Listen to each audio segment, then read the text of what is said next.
This is a stimulus update and daily news report. Got some major updates to share with you tomorrow. $1,000 checks are going out to certain Americans. I'll give you the details on that. Also tomorrow, $400 check deadline in one state to claim these $400 stimulus checks. And when it comes to OPEC, looks like gas prices are going to increase again due to this new news. I'll give you the latest on that, and it looks like up to over $1 billion in funds have been given out to California residents for utilities, and I'll give you some other important updates as well. Hope you're having a terrific Thursday. If you appreciate the fact-based, fast-paced updates, hit the like button down below and subscribe to the channel for more updates on stimulus checks. And I'll show you the news sources and exactly where these facts are coming from. And I get to it straight to the point. Subscribe if you appreciate that. And we're still in Chicago. I'll share some more pictures and videos later on in the video, but let's get into it here. California will start handing out $1,050 stimulus payments to residents this week to combat inflation. So qualifying Californians begin receiving relief payments up to $1,050 this week to soften the blow of inflation. And it looks like starting Friday, or actually, yeah, starting tomorrow, Friday, these $1,000 checks up to $1,000 could be as low as $200. All depends on your income. A lot of different tiers. So yeah, that's going out starting tomorrow, Friday. And then California distributed $1.4 billion in utility bill relief for 2.2 million households. California just has way too much money. They don't even know what to do with all of it, I guess, besides help people and still charge really high taxes. But with new figures showing that California's nation-leading utility assistance programs distributed $1.4 billion to support upwards of 2.2 million struggling households during the pandemic, Governor Gavin Newsom announced another $1.4 billion is set to go out before the end of the year to cover overdue utility bills. So I guess 1.4 was already distributed. Now another 1.4. So the additional 1.4 billion that Governor Newsom and the legislature allocated this year's budget will be distributed by year's end to support Californians who are still struggling to pay bills. 1.2 billion will address residential electricity utility, and 116 million in federal funding for water and wastewater. So looks like a lot of money and a lot of help going on in California. Stimulus checks going out tomorrow as well. And then stimulus update, deadline to claim $400 direct one-time payment just 2 days away. Actually, it is tomorrow. So low-income residents in New Mexico can apply to receive a fourth round of economic stimulus checks worth up to $400 with the deadline to submit an application on Friday tomorrow. So if you live in New Mexico and you want to claim up to $400 for a stimulus check, you have until tomorrow, Friday, to do so. So if you live in New Mexico, definitely take advantage of that. And what OPEC's 2 million barrel cut could mean for the U.S. gas prices, not looking good. We haven't felt the effects of it yet, but gas prices could see a huge spike due to this big cut going to the U.S. Energy supply. Take a look at this video clip explaining more. Different states have different You've been approaches, pushing for this. You've been very consistent with that. But Representative Marjorie Taylor Greene, the Georgia Republican at a rally in Michigan, said this past weekend that Mr. Buttigieg is trying to emasculate the way we drive by, as she goes on to explain, by supporting environmentally friendly transportation. But what did you think of her wording?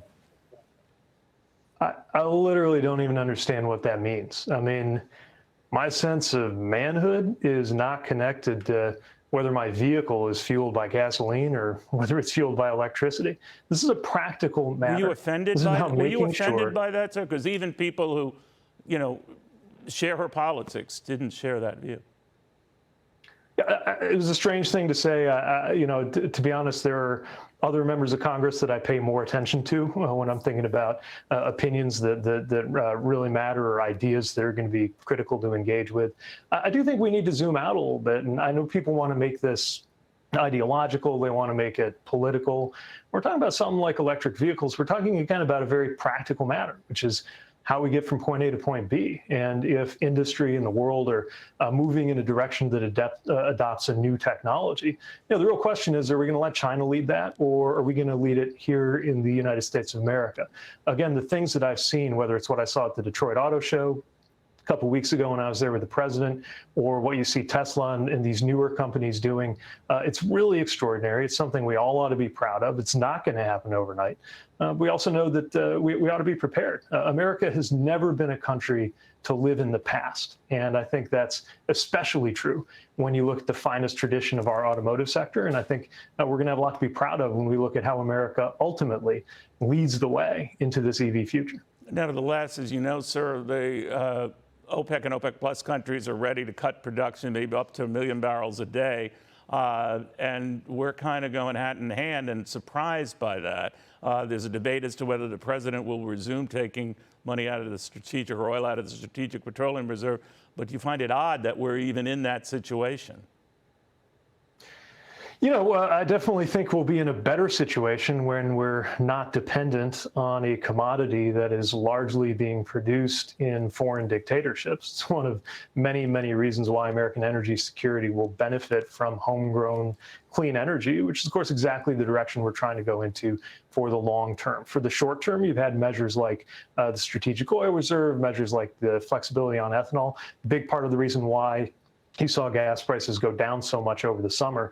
And we got to make sure we're continuing to bring that short-term relief, because even though I'm excited about America leading the way into a future where we don't have to wait on some Middle Eastern country in order to get our energy, the reality is that's not happening overnight. And we got to make sure we're prepared on both fronts. But we have to restock that reserve. Would you be for or against doing that?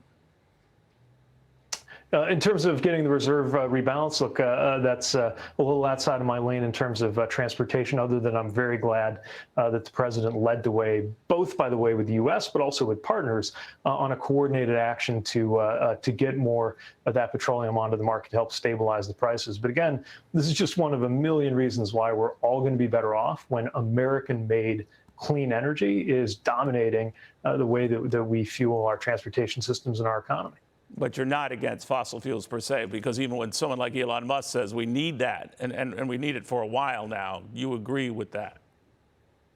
Well, yeah. It's not like we can assume that just tomorrow the sun's going to come up and we don't need any fossil fuels, right? We're in a transition, and transitions are complicated. And again, it's one of the reasons why you saw the president act so aggressively to bring gas prices down, make it easier for Americans to afford gas, because most Americans are driving a gas-powered car, and so it's one of many reasons why we need to manage this transition in a smart way. But we can't afford to drag our feet, and there's certainly nothing to be gained by trying to stop this progress or slow down American leadership when it's very clear that industry and the world are moving in a direction that's going to be cleaner at a time when most of us believe that climate change is real, and most of us recognize there are amazing numbers of good-paying American jobs to be had if we insist on the U.S. rather than somebody like China leading the way into that clean energy future.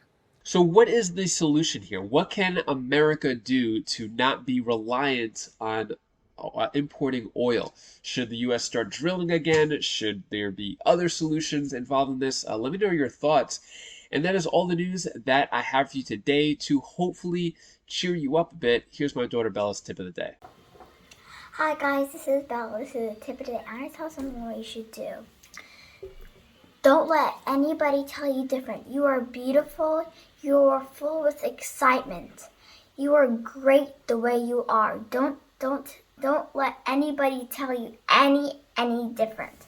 You are great the way you are. You are full with excitement, and you are great just the way you are within person. Bye. That's all I wanted to say for you. And be yourself. Bye. Thank you so much for watching. Appreciate your support. Still in Chicago. We are leaving tomorrow morning. We're just here for a couple days, but we're trying to max out our experience here. And take a look at some of the videos and stuff here. Pretty cool. Did a lot of stuff so far. Ethiopian food, probably one of our favorite things to eat. Also had some Indian food. We didn't really get too much of the Ethiopian food in in Myrtle Beach. But anyways, hopefully you have a great rest of your day. If you want to check out any of my other videos of other channels, click right up here. And I'll see you in the next video. Take care, be safe. Thank you for watching.